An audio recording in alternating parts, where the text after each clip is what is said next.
All right, thank you to everyone who has joined us this evening, and welcome to OSPE's Toronto Exchange Hub Artificial Intelligence and the Impact on Society webinar virtual event.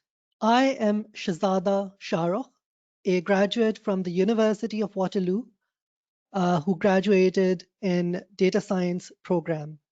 I have worked with Cisco and I am currently associated with a startup called Neurologics, where we are using artificial intelligence to generate health and wellness models. I am very passionate about technology and how it can be a source of global prosperity. And I'm really happy to be here with all of you this evening. In 2019, OSPE launched exchange hubs at some academic institutions across Ontario. There were 5 initial hubs, one at McMaster University, Queen's University, Ryerson University, University of Guelph, and the University of Finster. The intent is to provide the individual OSPE members with opportunities to collaborate on concerns relevant to engineering, regardless of their career stage, in a multidisciplinary environment on initiatives that are specific to geographic sectors. In saying that, OSPE's Toronto Exchange Hub today has organized this AI virtual panel event to discuss how AI currently does and will impact our everyday life, how AI impacts our society, both from a risk and opportunity point of view, along with the roles we can each play to leverage this technology, which can benefit all of us in a safe and ethical manner. So let's just jump right into it. I'd like to introduce our 2 wonderful speakers for this evening. I have Emmanuel Qarthy. He is an experienced senior product manager who specializes in bringing to market disruptive and innovative products and services, integrating artificial intelligence into products in a safe and ethical way to solve real business challenges is one of his key areas of focus. Our second panelist for this evening is Mr. John Nassar. John has over 25 years of experience in automotive engineering, program management, design, quality, manufacturing, service, marketing, and sales. He is a professional engineer of Ontario, a certified black belt, and an ASQ certified quality engineer with strong technical and leadership skills. John has hands-on experience in vehicle quality management, design, release, and continuous improvement. That was the introduction for our speakers. I will hand off to Emmanuel to start his presentation, and Emmanuel can later hand it off to John. And at the end of their presentations, I'll ask some curated questions, and we will take it from there. Emmanuel. Yes, thank you, Shah, and welcome everybody to this event. It is virtual. It gives us the opportunity to maybe extend that beyond the usual, membership that we get, which is nice. I wish I could see you, but hopefully we can do that face to face down the road at one point in time. So yes, it is a very interesting topic. That is artificial intelligence. It's not something that is necessarily new, but there's been a lot of recent improvement and changes that has made this very relevant. And it's now at a point where we need to think about its impact, both positive and negative, which is one of the topics of this subject. So I will talk a little bit about AI at a high level. We're not going to go deep into it. And then we're going to basically try and keep as much time as we can for questions. After John has the opportunity to share with you some of what he sees in his field around AI as well. Then we'll have the Q&A. Okay, so introduction to AI and its impact in society. So it's something that I'm really passionate about. We see it in a lot of areas, both for in our house as our business as well. But it's hard to define at times. So let's jump right into it. So AI and what might people mean by AI, right? It's a wide term, and some people think, oh, it's that computer in the old movies. So already there, very early on, somebody thought of what it could be, or it could be, the Terminator, which is the other side of the story of what some people associate with AI, right? Now, those two things would be what most people call artificial general intelligence, where basically, the machine has the same ability as a human being, and they can achieve almost any of those tasks that you and me can do, right? So that's also something that people call strong AI or hard AI, sentient computers, different names for the same thing. It's that computer that is as intelligent as the human. Now, however, that's not exactly where we're at, right? So let's start with what we're trying to achieve with AI and what is reasonable to achieve. Where can we use this? What can it bring to us? And then I'll show some of the risk potentially as well. So what is it trying to do? Well, obviously it's trying to come close to some of what the humans are capable of doing, what we consider intelligence, right? So some of those things, such as how to make a judgment under uncertainty, where it's not black and white, or how to reason and plan, be aware of yourself, communicate. So, I'm sure you've all used the Google Assistant, for example. You can, speak, and the machine can recognize your speech, and they can speak or talk back. So, conversation, natural language conversation, or text-based chatbot, that would be an application, and also the ability to learn over time. Right. So two things that I wanted to point out here is the uncertainty and the learning.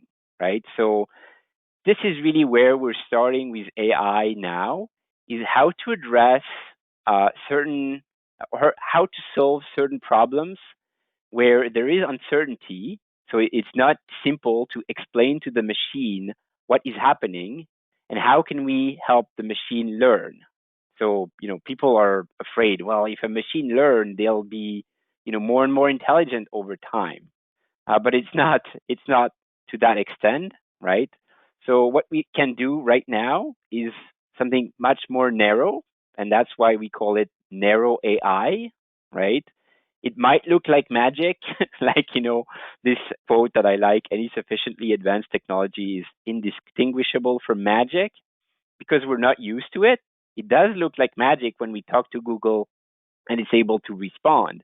But it's really narrow, right? It's able to respond and understand some sentences, and I'm sure you've all been frustrated at, the limit of it.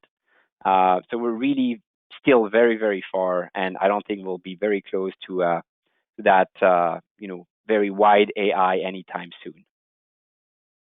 Why is it interesting and why is it important for us? Well, it's because it's really a very different way to approach a problem, and that opens up a lot of opportunities. A lot of opportunities for us as citizens to have better services from our government. A lot of opportunities for companies to improve things, automate things. And the reason being is because we're really shifting the paradigm, right? So there's the old way of, I'm trying to tell the computer how to do things programmatically. I call it the old way. And that's by doing if statements for those of you that are in programming. Well, if in the picture I see eyes, and if in a picture I see fur, and if it's a certain size, and if, and you try and describe all the possibilities and all the different things that can happen, and tell the computer what to do. Well, very clearly, you can see that for some cases, it's really impossible to describe all of those things to a machine, right? So why AI is interesting, and one field of AI that we're interested in is called machine learning, is that we're switching things around. So instead of telling the computer all the basically, checkpoints or validation points to make a decision, we basically give the machine lots of inputs and we give the machine the answer. And then the machine is going to take all of that data, it takes a lot of data, and create a model so that the next time it sees an input, it's able to give an answer or a prediction, right? AI is really about prediction, and it's predicting based on past data. That's kind of the base of what we're able to do today. So I'll give you some examples of what it is, right? And I'll show you how limited the intelligence really is to some extent.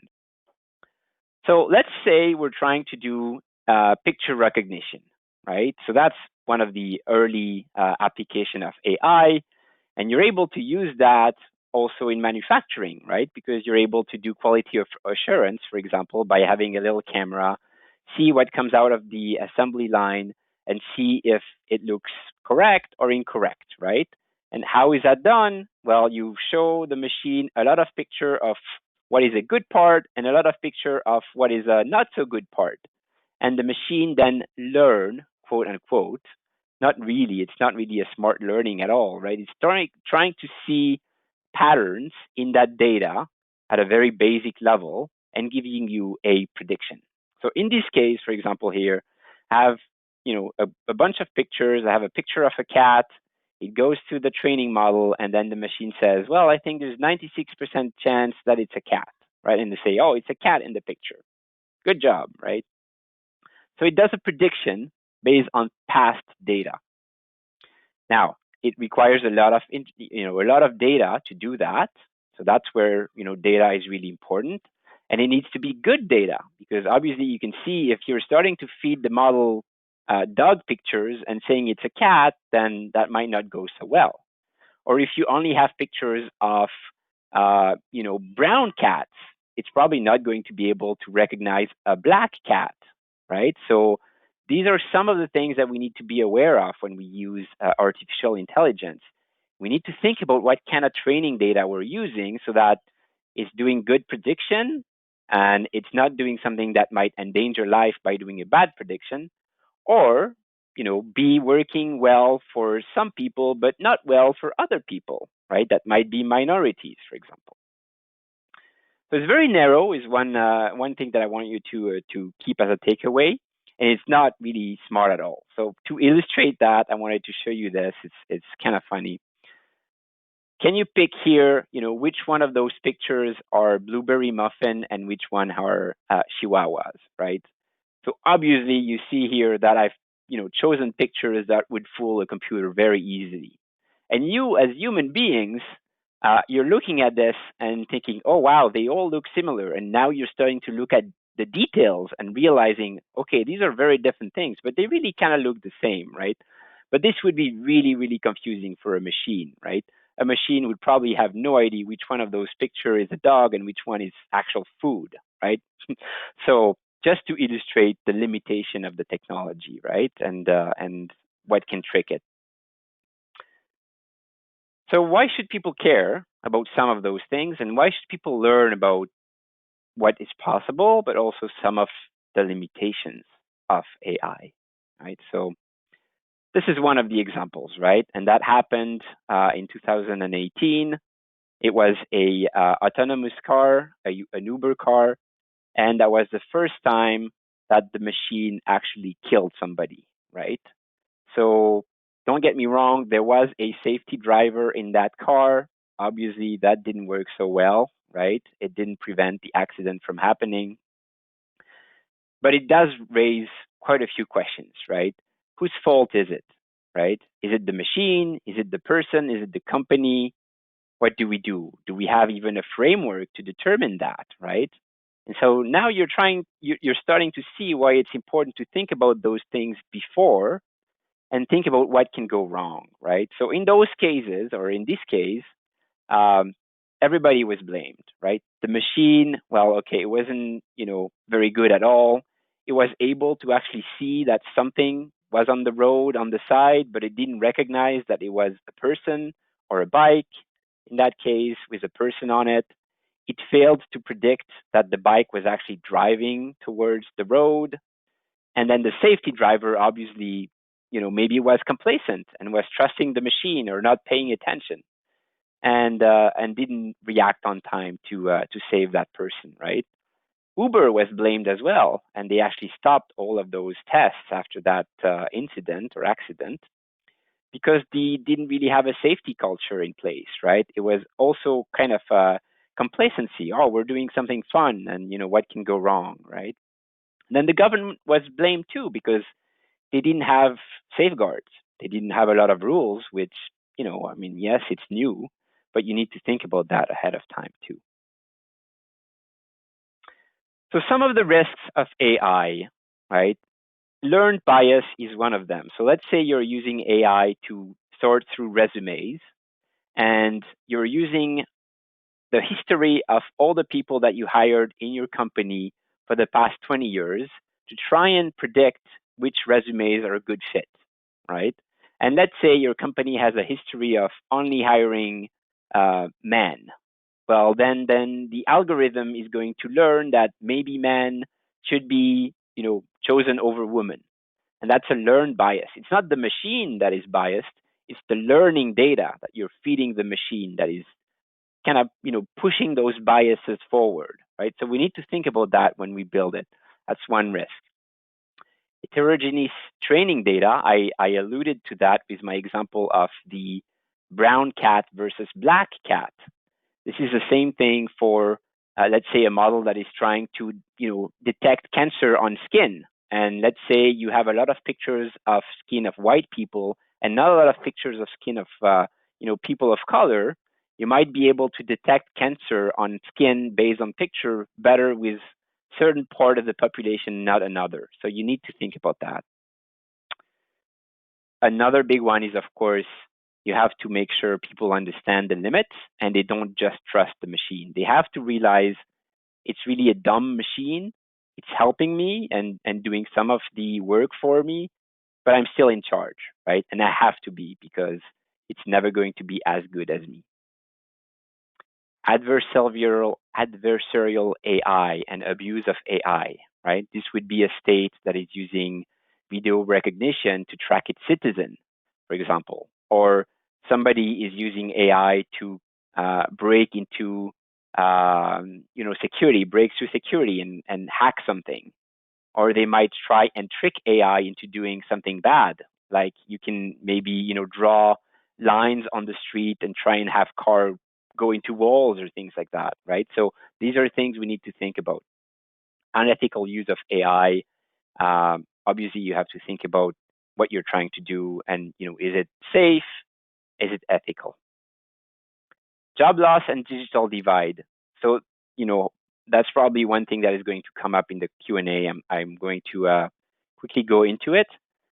We need to make sure that we explain how this works, make sure it doesn't divide further or create a digital divide between people that understand it and can use it and others, and make sure that there's basically jobs for everybody. My strong opinion is there is job and there are jobs for everybody.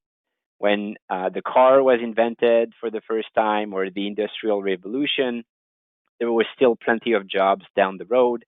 It's just a change of the type of jobs and how it's done, but it has strong potential to help us and make our jobs more meaningful, right? Rejection of AI is my last point here.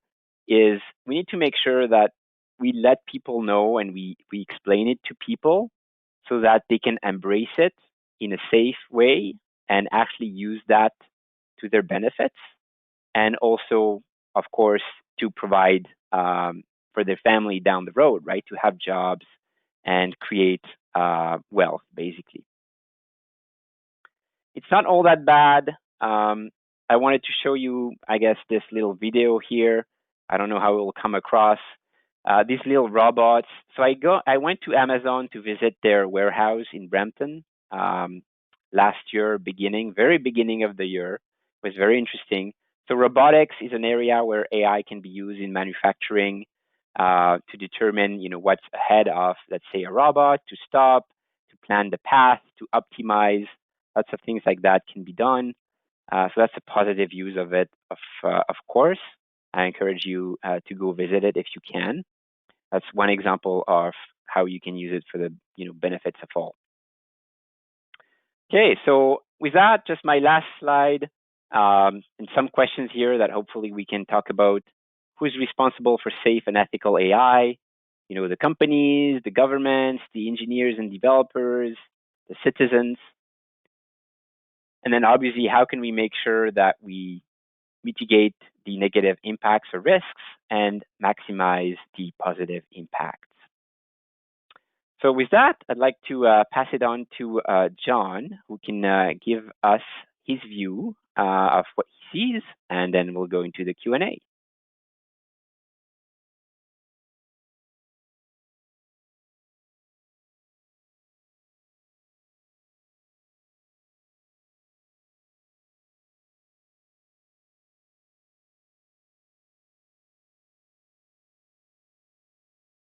Okay. Okay, go ahead, John.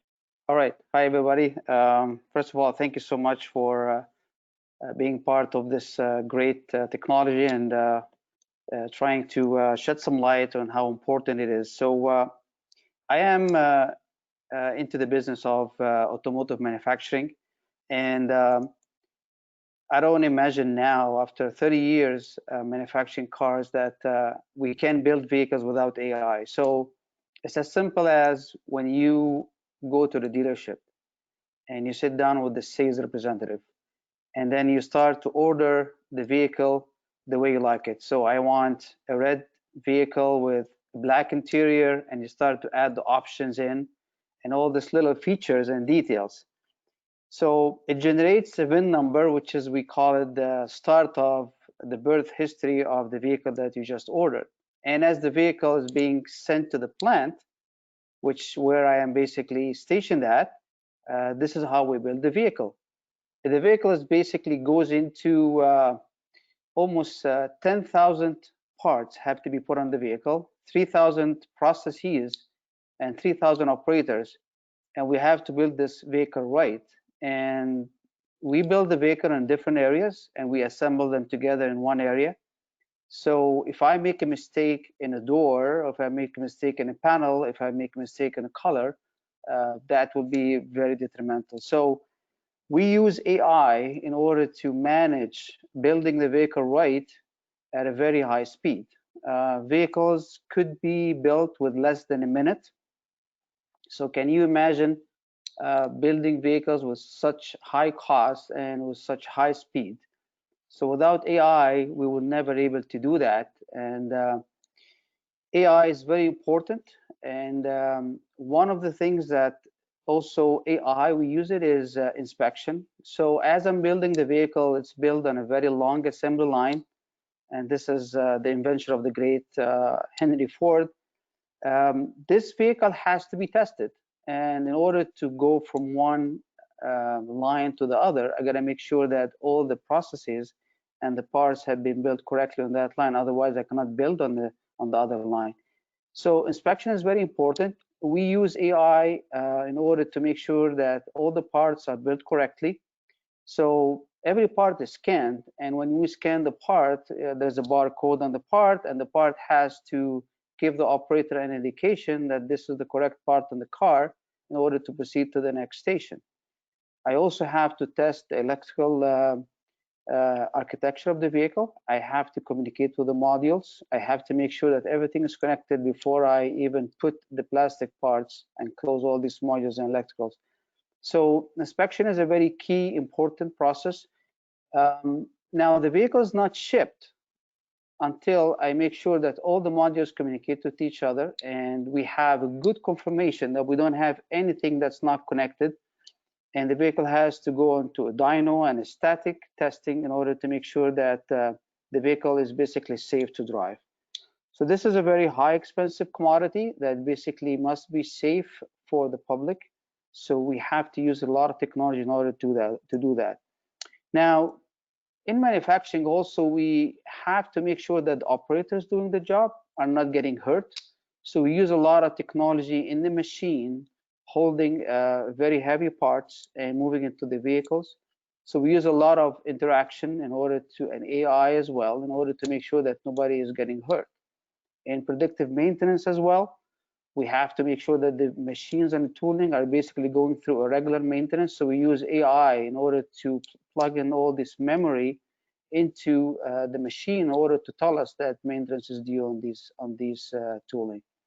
So AI is very important, and now the technology, as you see, you're getting a vehicle that's connected to your iPhone, connected to everything that you do in the vehicle with your phone.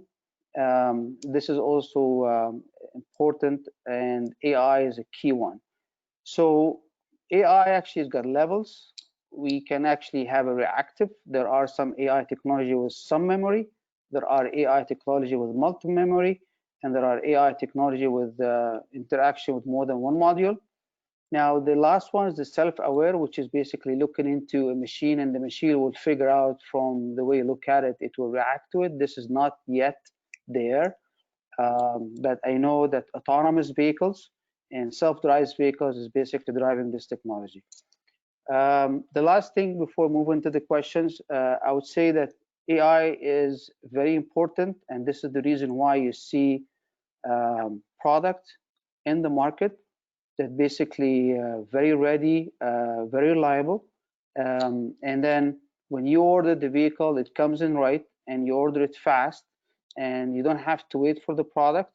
And it is built with high quality. And before it leaves the plant, we test it and make sure that it's safe for drive. So AI is very important and has a lot of impact on the society.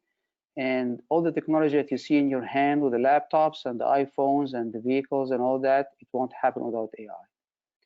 So I just gave a little bit of information about AI and how user manufacturing. And at this point, I'm happy with Manuel to answer any questions you have and shed some light on more of technology with AI. Thank you.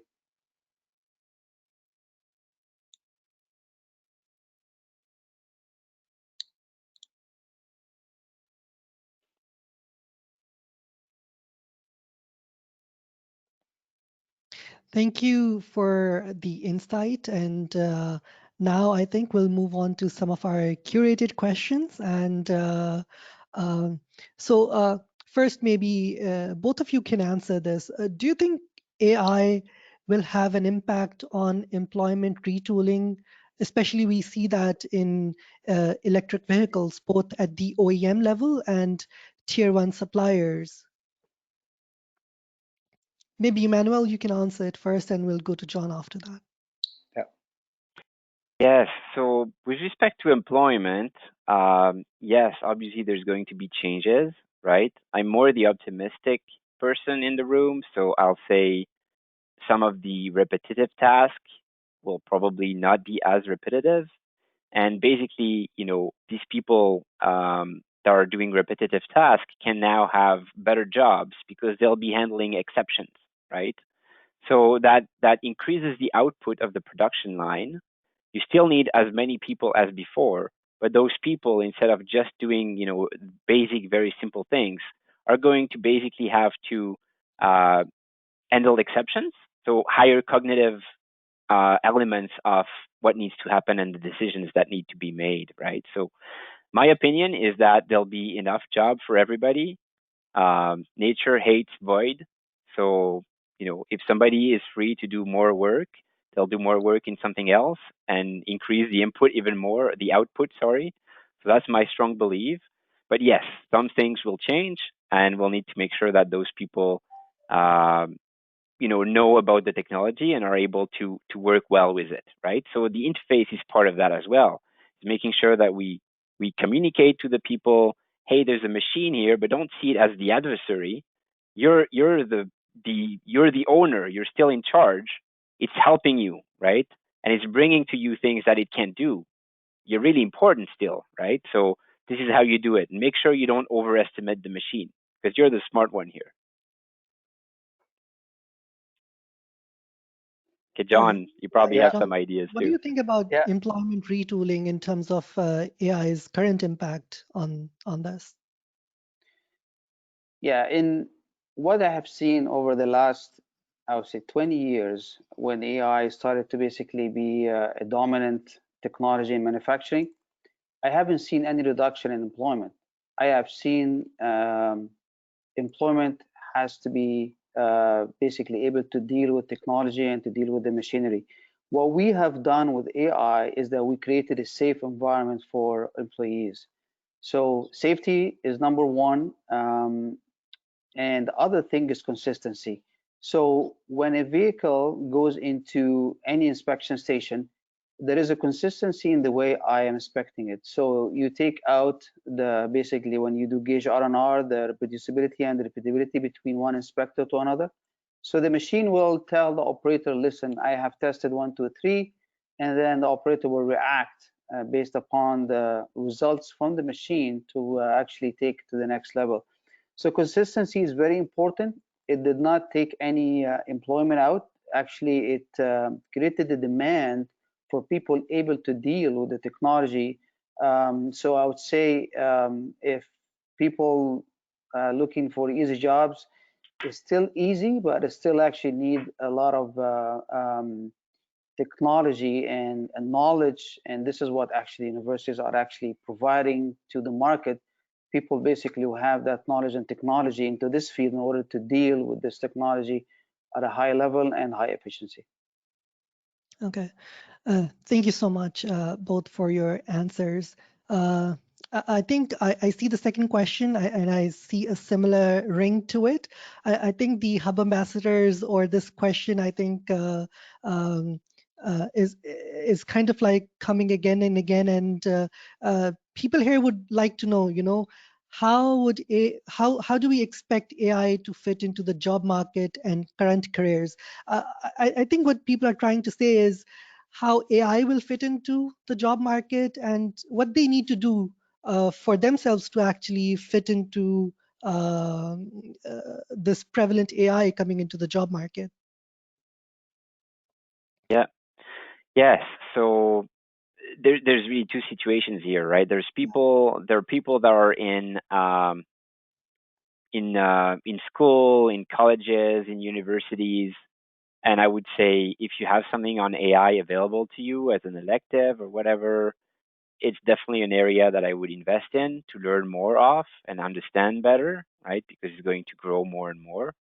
And if you're out there, well, join events like this one, learn about it, because there's going to be opportunities, right? And then what I would say is don't hesitate to raise your hand and say, okay, I've heard about this new thing. Can we try it?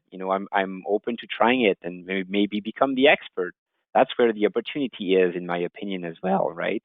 I think there'll be lots of new roles coming up, right? I don't know. I can think of, an ethical AI officer or AI quality assurance, AI tester, right? And your job is going to make sure that you break the machine and you show that it's, not doing what it should do. Or an AI manager, and your job is to make sure that you control the machine, or transparency officer, so that your job is to make sure that the people understand how the machine made a decision, right? And that it can be explained, because that's one of the risks. If, let's say, it's a big black box and it decides to give you a loan or not, and nobody knows how it's made its decision, that's very risky, right? So lots of opportunities in my mind. Yeah, just to add to comments of Manuel. So yes, people think about AI is that I have to be that computer whiz that basically developed this very sophisticated software that basically has to look me on the eye and understand what I'm talking about. It is not. AI is there. There are tons of AI technology with different levels. So AI is basically used from error proofing. You tell the machine to do 1 or 2 without any memory, or you can tell the machine, listen, expect that signal and that measurement data, and then send me another signal in order to react to it. So it could be somebody in electronics field, somebody in electrical engineering is actually fostering AI. It could be a person that basically knows how to program modules and connect network together, because networking and modules is also another level of AI. And right now is basically everybody's looking at AI as how we can actually self-drive the vehicle and how we're going to be able to connect with these modules and tell the vehicle to do what it needs to do, interacting with all these modules. Right now, the automotive technology is going through, I'm collecting data as you're driving. I know exactly what is your driving habits, what's your speed, what's your braking patterns, what is your steering. Right now, the technology is going through that. You see all these computers in the vehicle is basically talking to a cloud, and the cloud's data is being set. Engineers are sitting down and making improvements to the system, so it makes your ride smoother. It will actually make a custom module configuration for your driving habits. If you're a guy like to press the accelerator harder, you're a rough driver, or you guy like to cruise around with a smooth car, you can see the technology is going through. You will see the vehicle reacting from one person to another based upon the data that's been collected on a every second to second basis. So AI is a big field, and there's always going to be employment for it. All right. Thank you so much for your comments. I have 3 more questions. I'll direct the next one to John, and I'll come with the 4th question to Emmanuel. Yeah. So, John, with AI being more prevalent, has there been any thought, because you talked about speeding up the process and helping out in each division, but has there been any thought or anticipation where liability will fall, where issues will arise with AI? Yeah. Now, AI is at the very end is developed and designed by human beings. So if the technology itself did not perform to expected outcome, the liability will goes on the people who designed the system. AI is basically a technology, and people will get hooked to it and will actually expect it to perform with high efficiency and the same way every time. The minute that this AI does not give you the expected outcomes, then everybody started to basically get nervous and get annoyed. And so the liability goes to us as engineers, professionals, how we design the system to be flawless and able to survive with a high reliability and consistency over years in order to develop a consistent outcome. Thank you, John. So for my next question, I think we all understand that for AI, we need to have some data input. So I think the question is curated towards that. So people are always finding it hard to adopt to new technology. So how can we make sure to accurately inform people about AI and make them feel comfortable with having their data accessible online? Yeah, so I think I'll take this one. I think their governments have a role to play too, because you need to set some rules, right? I think the first step would be to make sure that when there is some AI involved, that it's identified to people. And let's say you're asking for a loan, and say, okay, we're going to use AI to give us an opinion, right?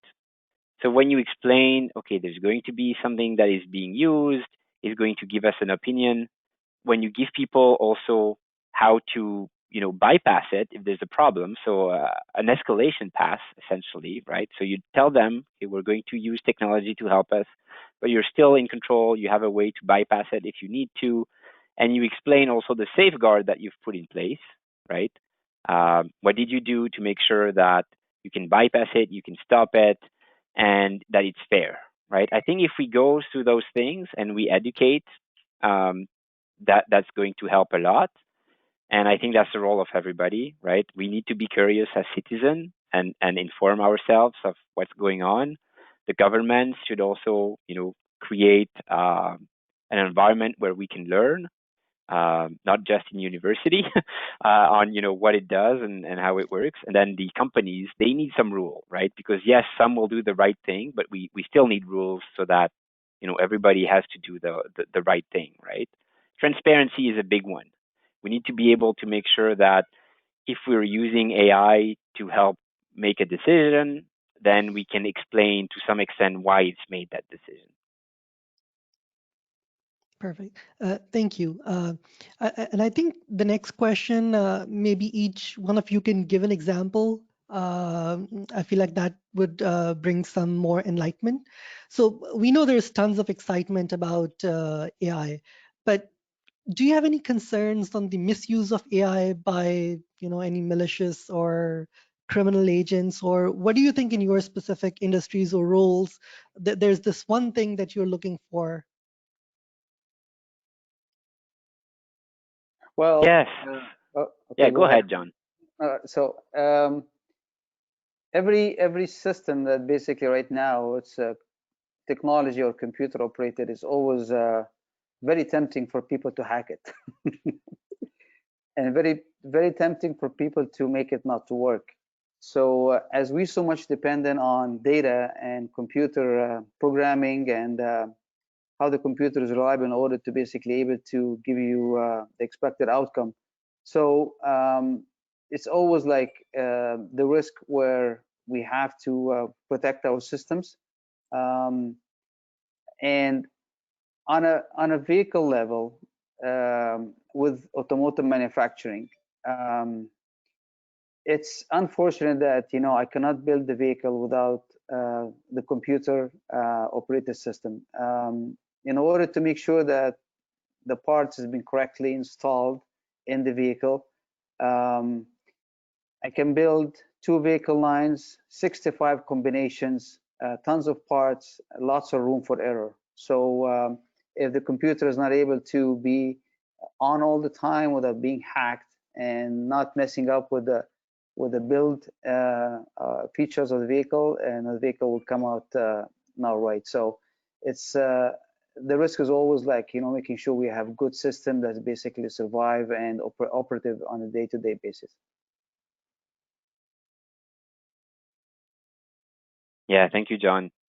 Yeah, another thing that worries me is people are making it their job to use this technology against us, right? So deep fakes is an example that I think might become more prevalent in the future, where you're able to create a video of somebody, let's say me, speaking with my voice and my expressions, but it's really not real, right? So these are the things that worry me. Is we need to make sure that we watch for those things. I'm gonna leave time for Q&A. I think so. I won't expand it. There's tons of example. I guess the bottom line is, as long as we're aware and we make sure we have the right safeguard in place, then we can build it safe. But always think about that bad guy and what they want to try to do, right? You have to think about those and make sure you test it against those people. Thank you so much, both. We will now open it up to the attendees to ask question. So, Natasha, the floor or the meeting is all yours. Thank you, Shah. So our first question we have here is, do we have any acceptable ethical standards for AI? Yeah, so there's a lot of research on that. There's a ton of institutions in Canada, in Europe, across the world that are trying to come up with rules. I don't have all of them. I can't list all of them by heart, but there's a number of initiatives, including at the Canadian government, to develop frameworks and rules around ethical AI and what it should look like. Make sure we outline, the rules in terms of bias, making sure that we don't discriminate against minorities, that we have some enforced testing, and so on and so forth. So yes, there's a lot of institutions or bodies. Trying to go see if I can do a quick search, maybe for the next question, because the name eludes me. But there's one that does exactly that. Thank you. The following question is, for the ML, do we need to define a specific pattern for the ML/AI, or it identifies a pattern itself? Sorry, Okay, so that's Oh, a machine learning. machine learning. That's, I guess, what they wanted to say. Thank you for your question. So that's kind of lower level, right? So, so you can do it two ways. Most simple machine learning are based on an expected pattern that they've learned, and they're, basically decided between one or the other. But you can go lower level and actually use machine learning to identify patterns, right? I think that's really your question. Um, it really depends on the use case and the type of data.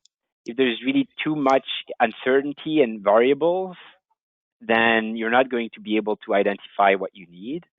But depending on the case, then you might be able to use the machine to do that. And that's actually one of the cases where the machine and AI can bring a lot of value, is when there is so much stuff that us, wouldn't be able to see anything, right? We wouldn't be able to see a pattern in the data.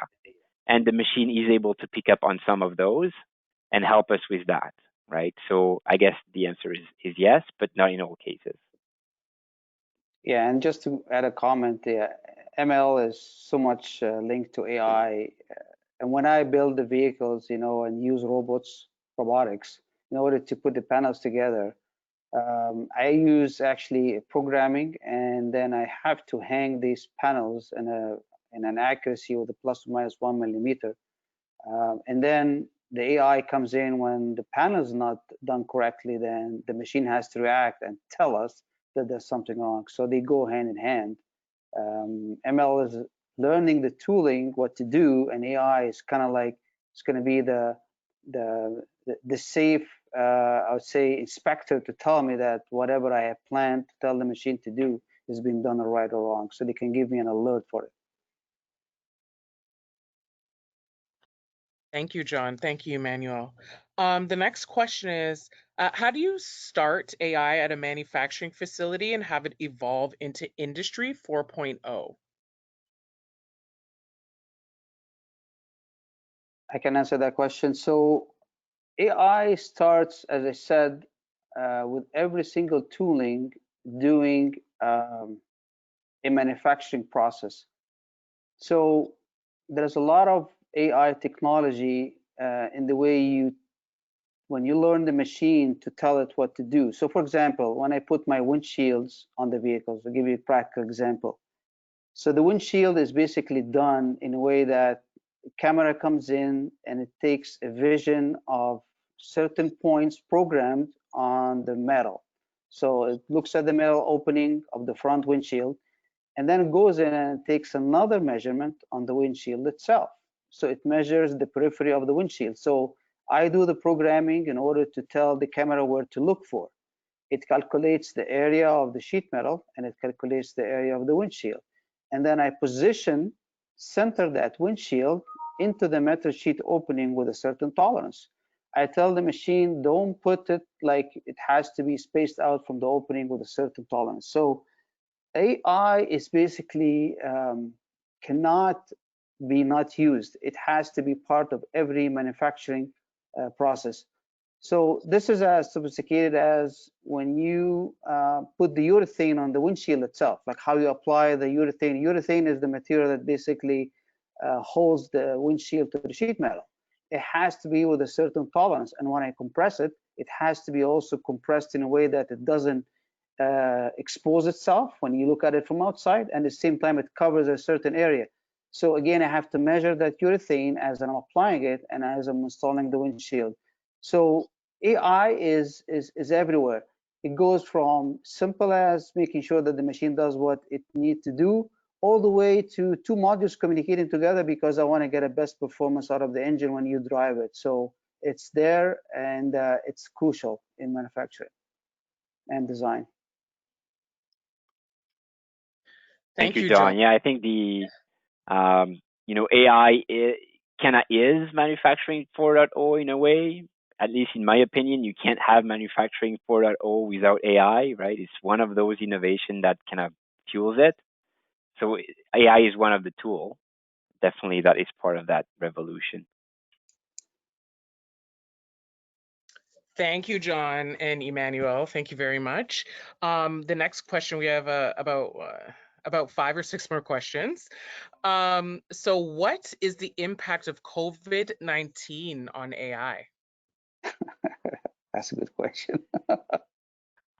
I'll start. I think it has a positive impact if it can have one. I mean, I'll explain why. Because all of a sudden, there's a lot of things that we need to do that we didn't know how to do before, and it involves a lot of data, and that's where AI can bring a lot of interesting perspective. And Shah has probably more to say here. Maybe he wants to share some of what he's doing, in healthcare. But definitely in healthcare, you can use AI to optimize vaccine distribution or detect virus in samples, or lots of things like that, where you basically need to see pattern that we can't see, right? So I would say, it brings a lot of money in a way to areas where it can be of a lot of help, and help us go faster and address this crisis better in many ways. So, for example, once you go into a temperature check, simple as a laser being basically put on you in order to measure the temperature, in order to make you allowed to enter a facility. This is AI. All the way about documenting everything about you and then tracking you inside the facility in order to see if there's anybody get infected, that you are protected and protecting others.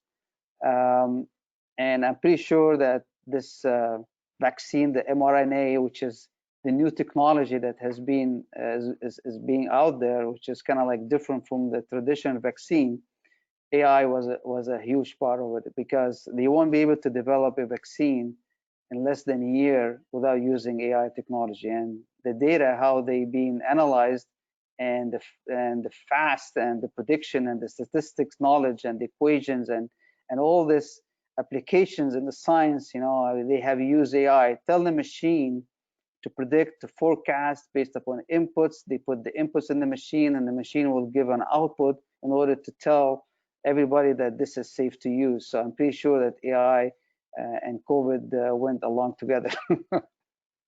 Yeah.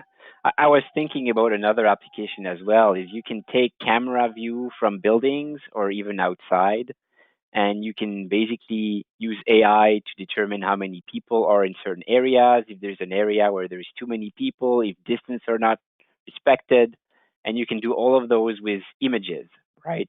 Whereas before, a computer, an image for a computer was basically noise, right? So lots of new things we can do. Thank you. So our next question is, how efficient is the expense of AI technology investment compared to the return? I keep seeing large mega corporations using or implementing AI, arguably, to reduce wage costs. Will this technology be only available to the rich? That is a concern, right? Because we don't want basically the rich, and by rich I will say, like Canadians or the West or whatever, being the only one that are able to leverage AI, right? That's the bigger risk for me, is making sure that everybody can profit from it. So I mean, the fact that we can develop a vaccine and hopefully make sure that we then give it to everybody would be a success, because AI and all sorts of other things have been used, and then they can profit from it. But I think we need to go a step further as well and make sure that whatever we do, it's accessible by everybody. And yes, we don't kind of exclude people that that don't have access to it down the road. So let me give another example. So look at your iPhone. Doesn't everybody able to buy an iPhone right now? You think that there was a time that even you think that you'll be able to talk to people and then have your image on the screen, and then you can interact with them like live. AI is part of it as well. And look at because it's being fostered and used by the mass, that's why it is basically affordable. So even companies, if they put AI and they put the initial investment in order to spend the money on a machine, and then it's only initial capital cost, but the benefits out of this machine and that technology pays off right away down the road. So I don't think cost is an issue at all. It's not going to be only for rich people. It's going to be affordable for everybody. It's going to be feasible for everybody and going to create jobs. It's going to create people able to do volumes with high consistency and quality. And this is what look how Amazon. Well, how do you think Amazon able to deliver all these parcels and packages, in 2 days or 24 hours and with free? AI is part of it, and I think Emmanuel have showed some of the AI technology in their warehouses. So it is affordable. I don't think cost has nothing to do with AI. Thank you. We have 3 more questions. So it's after AI, what's next? That's a big one. I don't have an answer for that, right? I'm on the lookout for sure. I mean, there's lots of things that are coming out there that are new and exciting. They might work in conjunction with it or not. I don't know, John. What do you think? I think, yeah, there is. AI is one technology, but it has levels and levels and levels of depth and levels of sophistication. So once we reach something called self-aware AI, what is the self-aware? That you basically make the machine to think like a human being. So the machine will able to react, to make tons of decisions. And I think right now you see they created actually human beings made up robots that react to basically your reaction. If you smile, they smile. If you basically raise your voice, they lower your voice to calm you down. So I don't think there is an end for AI, and the technology will develop and develop further and further. In the vehicles, for example, I don't know, I'm waiting for the day that you see, as you see in the movies, where the vehicles will fly and then go from one area to another. And right now, we are looking into a technology where people will not going to buy cars. People will basically use the cars as an application. So you call the number, car comes in front of your house without a driver, takes you from point A to point B, drop you, and then comes in and pick up your sister or pick up your husband or pick up your wife or wherever it is, and then come back and then do the same thing. So it's going to be an application like an iPhone, Uber, basically in your driveway. So there's no end for technology, and AI is the basics for it. So it's going to always develop and develop technology, and based how much the computer able to track this information and able to, with the speed, in order to basically have all this traffic information and data, there's no end for this technology. Thank you. Could you please estimate investment level of increase transferring automotive OEM from 3.0 to 4.0 factory from ML to AI? I'm not very much aware about the 3.0 to the 4.0, but I will imagine that you're talking about investment from one level to another. So as the vehicle is getting more sophisticated, and this is because of the demands of the customer. So the customer wants the vehicle to talk to them, wants the vehicles to basically open the door for them. It wants the vehicle to react to their liking. So there is a need for that. So the technology is getting more and more sophisticated. So we have to add more modular interaction and more sensors and more actuators in order to make that happen. The government itself is basically driving another technology where it demands that zero emissions. Now is driving into EV, electric vehicles. Now is driving into self-autonomous vehicles. So all this basically will evolve into investment. As a manufacturer, when I look into the product, I would say I'm going to invest, let's say, $1 million into AI. The return of the investment is basically based upon this technology is basically saleable or not. So, for example, auto collision in vehicles. So as you're driving the car, and then the car basically sends signals, you're driving at a certain speed, and the car has to react to your speed. If you are coming very close to an object, the vehicle will basically start to slow down and will say, you know what, I will decrease the fuel, decrease the air, and I will actually pull the torque down. So basically it will brake on its own. We call that auto collision.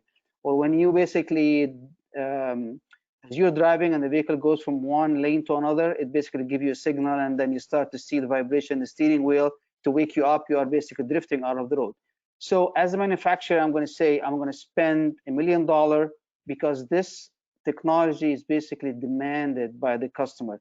And the customer demand is basically tells me how much I need to spend and go from 3.0 to 4.0, whatever I need to do in order to make sure I give products to customers' expectation.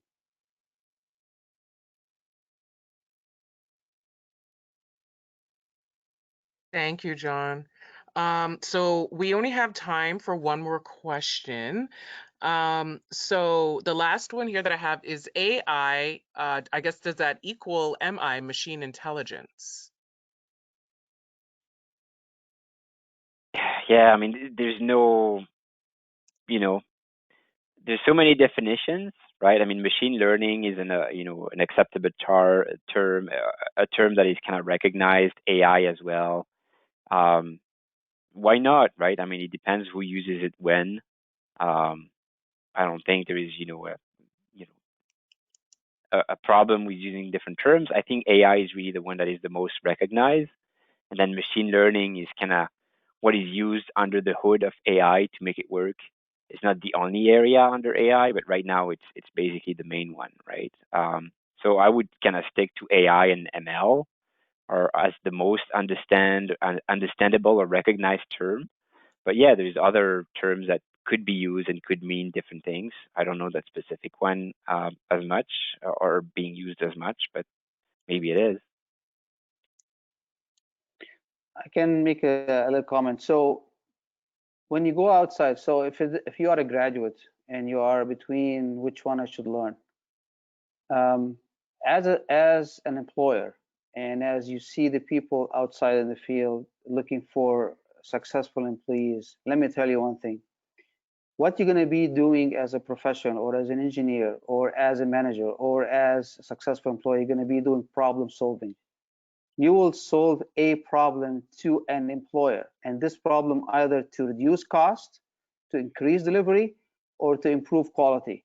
So whatever technology that you basically learn, there is a use for it. And the main reason you're going to be hired for is problem solving. And problem solving doesn't mean that you are actually solving a crisis. You are making a process better. You are delivering a better outcome, efficiency out of a process. So problem solving is basically the key. So I don't think it's a matter of AI, or both of them are very important, and both of them are there's demand for them. It's basically how you manage this technology and how you take it to the employer, and the employer can make use of your skills.